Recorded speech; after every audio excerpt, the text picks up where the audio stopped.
Going on, guys? Yeah, we're gonna be doing a reaction video to one of my favorite classic 90s movies. Yeah, it gets real deep, man. Boy Fresh. Let's get into it.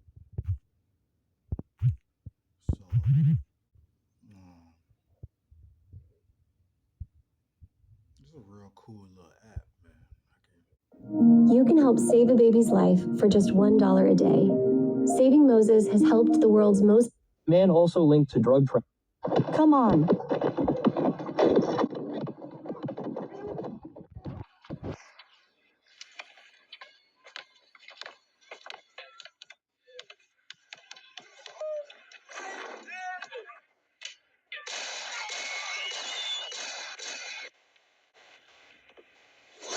Hello, everyone. So the reason why I like 90s movies so much is because they showed like an uncensored, explicit ugliness that is like on a lot of individuals. Like, a lot of people are evil, bro. And you see that kid, he had exponential talent, and the dude took his life. You always see a lot of that. Like, older cats will get into it with younger individuals around sports. But I think that is just like old, like underlining how the black community is pretty much given sports as a last resort or like a primary source of pride and like a way out of the ghetto. So it's like it just gives the mentality that we already have a boost. So, but I love how 90s would always paint stuff like that because I think that mentality has died down like over the years, but definitely something that I admire. Now let's get into it, man. Today we'll recap the 1994 film Fresh Innocence Lost. And here's another top summary. The story follows Mikan, a 12-year-old boy known by the nickname Fresh. He lives with his aunt in a small, overcrowded apartment, home to more than 10 brothers and sisters. His father, 100, doesn't live with them and only appears occasionally. Crash is intelligent and observant, but early on he finds himself involved in the criminal underworld. To earn money, he works as a package delivery boy for the neighborhood bosses. Early on, we see him going to the house of a Latin American woman. She acts friendly, offering milk and cookies, but her intention was to deliver the goods already separated into small packages to Mayone.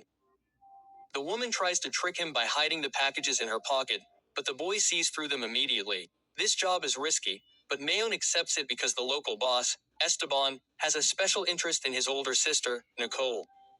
This connection leads the other neighborhood boys to trust him to transport their merchandise. But there's a constant threat. Esteban has made it clear that if anything gets lost, Fresh will pay dearly. Because of this side job, Mikan is always late for school.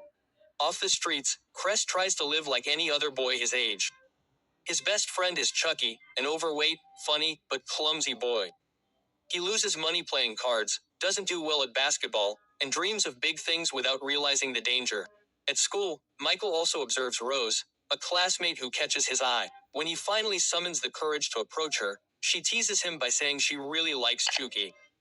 Rosie even boasts about living in a mansion with her white mother and taunts Fresh, saying he'll never. Okay, so obviously this thing is auto dubbed to English, and it's gonna have a couple inconsistencies. But another thing to point out, so the little girl who kind of sticks out to me as a character, because once again, it's pointing, highlighting aspects of ignorance that are really true things. So like the little girl, she's adopted into a white family, a wealthy white family. She feels like she's more better off than Fresh. She can like sense his struggle, right? And maybe since Chucky is a little more light skinned, she favors him more, you know. Um, so yeah, it's giving me New York vibes. It's a lot of Latinos in New York that intermingle with the black community. So I don't know if this is New York, but I'm it's giving me New York vibes. But yeah, so she's like in that her mentality is once again just like how we saw it, how I described it with the previous character. Uh, there's one more point I wanted to make. Oh yeah, she could sense like his struggle on, because you know, like when you're a kid and you're poor and you go to school, you don't have a lot of things. Females do treat you different, no matter what age they are. So, and if you have nicer clothes, you probably have two parents with a little more income. I'm trying not to yawn. Excuse me. It's late. It's like 3 a.m. But if you have two parents with a little more income, you got nicer clothes, you probably got more friends, more female attention. But people can sense it. Anyway, let's get back to it. Never have enough money to live with her. Despite the teasing, Fresh isn't naive. Near the train tracks, he keeps a wad of bills hidden inside a rusty tin It's can. smart. There, he adds every dollar he can save. His dream is simple but distant: to get out of the ghetto and live in a better neighborhood. Meanwhile, the reality inside the house is harsh. His older sister, Nichole, can't stand the overcrowding and decides to leave to live with James, a man also linked to drug trafficking. Another sister asks Michael not to upset his aunt anymore, as he sacrifices himself to take care of everyone. At the point of sale, the boys call customers and Freshie makes the deliveries. A boy buys a package to try, but soon after, a pregnant woman shows up. He refuses to sell. The woman, in crisis, even offers her body in exchange for $10, but Mason pushes her away. This scene amuses Jake, a bully who supervises the boys and loves to see situations like this. Later, Michael goes to complain to the boss because Jake didn't pay his share. The boss hands over $50, but the boy insists on $100 since he had worked all day. The men around him notice the boy has a rare fortitude for someone so young. As a mom of two boys, having health insurance is extremely. Freaking commercials, man. Okay, we can skip. In the park, Crash watches quick chess matches. He bets against an experienced player who underestimates him, but Mycon surprises him, applying checkmate within minutes. Man, I love how this dude played chess. I'm just gonna say that. I love that. That was like his escape. It's at this moment that he appears without his father. Mycon had already taught his son chess and takes the opportunity to review his lessons. He explains that in the game, you have to adapt. When your opponent attacks, you must force them to defend. When you defend, it's time to attack. He also says that sometimes it's better to play as a team than alone. In the end, he explains that in the game, you have to adapt. When your opponent attacks, you must force them to defend. When you defend, it's time to attack. He also says that sometimes it's better to play as a team than alone. In the end, Mycon doesn't win Michael, but he makes it clear that each match is also a life lesson. Even living amidst risky business, Fresh still sought out simple moments with friends. His inseparable partner was Chucky, owner of Roscoe the dog. Chucky was obsessed with entering the animal into fights, believing that the five of them would make quick money to buy new sneakers and a gold chain.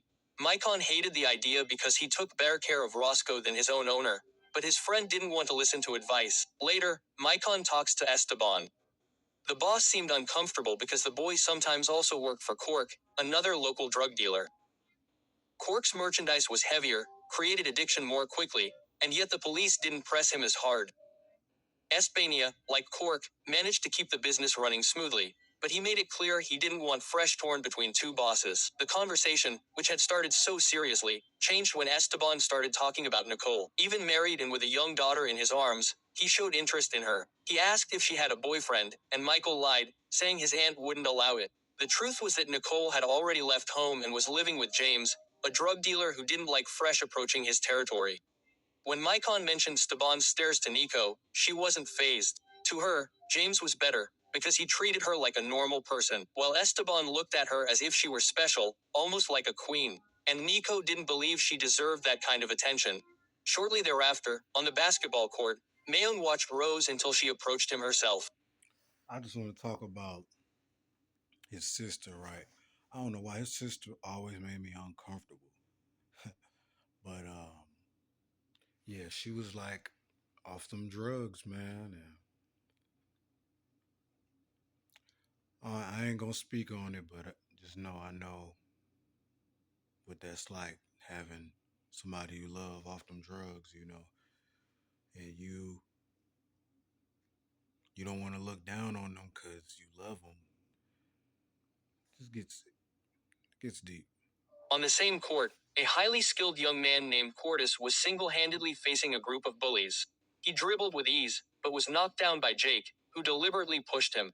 Cord gets up, ignores the taunt, and continues playing. Minutes later, he faces Jake again, dribbles, and scores a basket. Jake becomes enraged in front of everyone, pulls out a gun, and shoots, eliminating Cordis in front of the packed court. The atmosphere of fun turns to panic. He even yells for word to spread the word as if it were a warning. Mayon is paralyzed, unable to run with the others. To make matters worse, a stray bullet hits Rose, who dies before his eyes. When the police arrive, he freshly lies, saying he only hears the gunshots, but the trauma stays with him. In chess matches, he begins to feel each lost piece as if it were the loss of a real friend. His father, yes, realizes this and tries to teach him again. He explains that in the game, the pieces are not people, but means to reach the enemy king. He says that sometimes you have to sacrifice allies and that a good player needs to learn to destabilize the opponent before attacking. Even with so many lessons, Fresh had never managed to beat his father. Later, San takes Mayon to his trailer. The place reflects his life, filled with chessboards, scattered bottles, and walls covered with photos of great masters of the game. Sam says he's played against several of them but almost never won. Man, Samuel Jackson, man, one of the greatest actors. He's been everywhere from here to Star Wars to Deep Blue Sea. Like Samuel Jackson is him. I don't know if it's Samuel Jackson or Samuel L. Jackson because they call him Samuel Jackson. Samuel Jackson. I don't know, but I do know every time he talks like this. Hey, Dave Chappelle is funny, man. Dave Chappelle, his impersonation of Samuel Jackson's beard. Samuel Jackson is my beard. A scotch on the rocks. I'll have a Samuel Adams. I'll have a Samuel Jackson. You know something? I'll have a Samuel Jackson too. Me three. 3 Samuel Jacksons coming right up. Good mother court. Samuel Jackson, made painstakingly by me, Samuel L. Jackson. It'll get you drunk. You'll be fat girls in no time. You might even fight a too.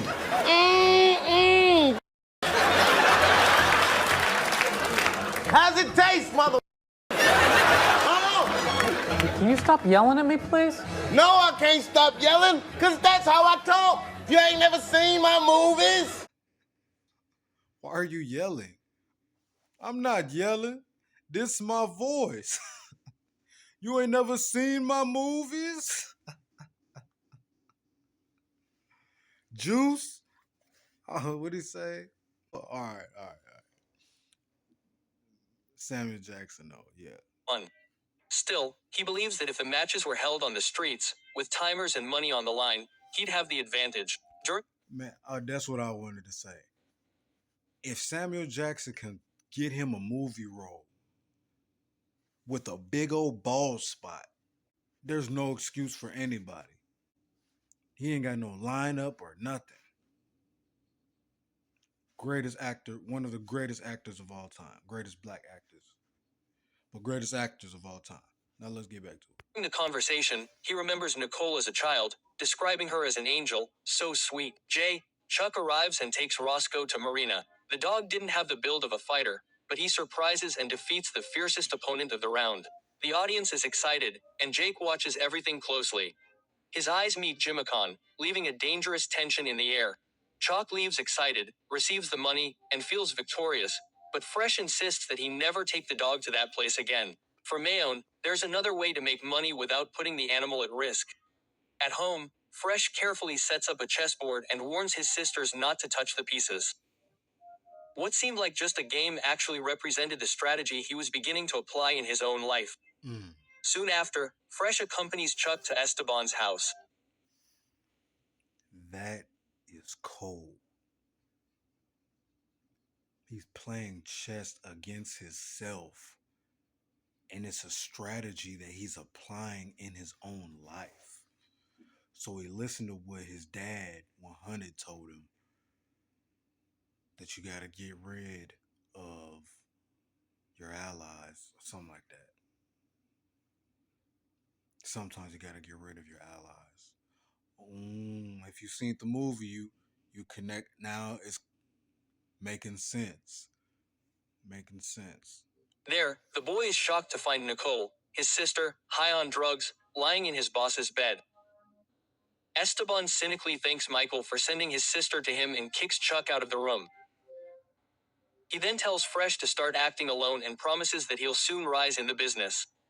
Shortly after, Micon seeks out the supplier Hector. He orders a large load and, to convince the man, lies by saying he was working for Cork, since Jake was hiding from the police. To seal the deal, he hands over all the money he'd been saving in the can near the train tracks. Fresh even invents a story about Hector's phone being tapped to prevent him from confirming the story with Cork.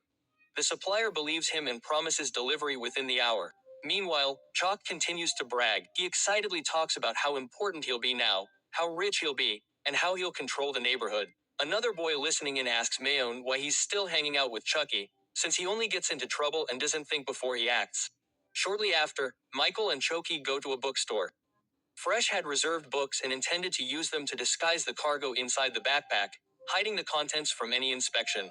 On the subway, Chucky starts making a mess and attracts the attention of a police officer. Fresh once again has to intervene to avoid trouble, tired of always covering for his friend's mistakes. Later, in the hideout in an abandoned building, Chalk displays two guns. Micon is shocked, takes one of them, and throws it away, but Chalk refuses to drop the other. He says Michael has no respect and declares that from that moment on he would run the business alone. Suddenly, a car stops in front of the building. Instead of fleeing, Chucky opens fire on the gunman. The confrontation is brief. Chucky falls, and the gun slips from his hands. The revolver rolls under the car. The tire bursts, and his hand is trapped and crushed. Michael tries to get back to help him, but is unable to. With no choice, he is forced to flee. The men catch up to Chuck and take his life on the spot. Once again, Micon is taken to the police station. Once again, he lies, saying he doesn't know who was responsible. Detective Perez gives him a card, asking him to contact him if he ever decides to tell the truth. At home, his aunt looks at him firmly, saying she can no longer risk the safety of her other 11 children for him. She warns him that as soon as a vacancy becomes available, Micon will be sent to an orphanage. At school, the pressure continues. A classmate with curly hair accuses him of being responsible for Chucky's death and attacks him.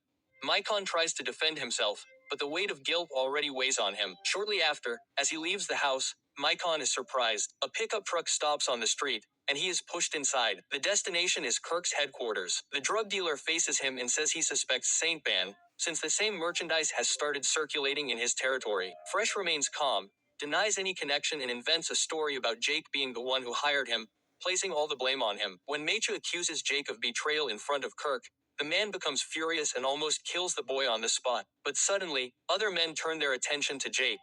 Fresh firmly maintains his bluff, claiming that Jake stole money from small vendors, hid his share of the merchandise, and was already plotting to take control of the business. Jake despairs, insisting that Micon set it all up, but Corky won't listen. To set an example and show his power, Corky violently assaults Jake in Red, two of his men, and eliminates them both in front of everyone. Then he turns to Mayone and asks who should take over the street sales. The boy answers without hesitation. James, Nichole's boyfriend, explains that James only shows up at home after 6 p.m., the perfect time to surprise him. Fresh then goes to Esteban. He invents another story. He says he was attacked by Cork's men and that his rival was planning to invade his territory. To reinforce this, he claims that Nichole herself had revealed this. Blay also adds that James and Cork met frequently to take him down and that night, after the meeting, there would be another meeting. Esteban is suspicious, but shortly afterward he sees James with Cork and confirms everything with his own eyes. Furious, he declares, "If it's war, let it be war." Soon, war breaks out. Cork's gang is surprised and eliminated. Fresh watches from afar, eating a chocolate bar, as if calmly following a board game he himself had set up. During the attack, James tries to escape but is captured. When Esteban finds Nichole's underwear in James's room, he loses control and eliminates his rival immediately. During the confrontation, Chile, one of Esteban's closest men, also ends up falling. Micon observes everything silently. He sees where Esteban kept his revolver and records every detail in his mind. The chief then orders the gun to be thrown into the water and the used car to be abandoned elsewhere. He says he'll deal with Nichole himself. At that point, Fresh asks to get out of the car, runs to the payphone, and calls Detective Purrs for help. He then returns to Esteban, pretending he has nowhere else to go. Shortly after, the company rings. The police arrive. While Steba goes to answer the phone, Michael takes the opportunity to hide the revolver he had recovered from the car, along with 2 kilograms of merchandise.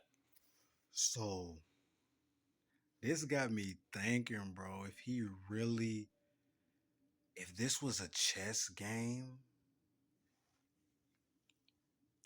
that means Esteban and his homies were pawns. They may have been knights. He's the king. He's the king, right? His sister is the queen.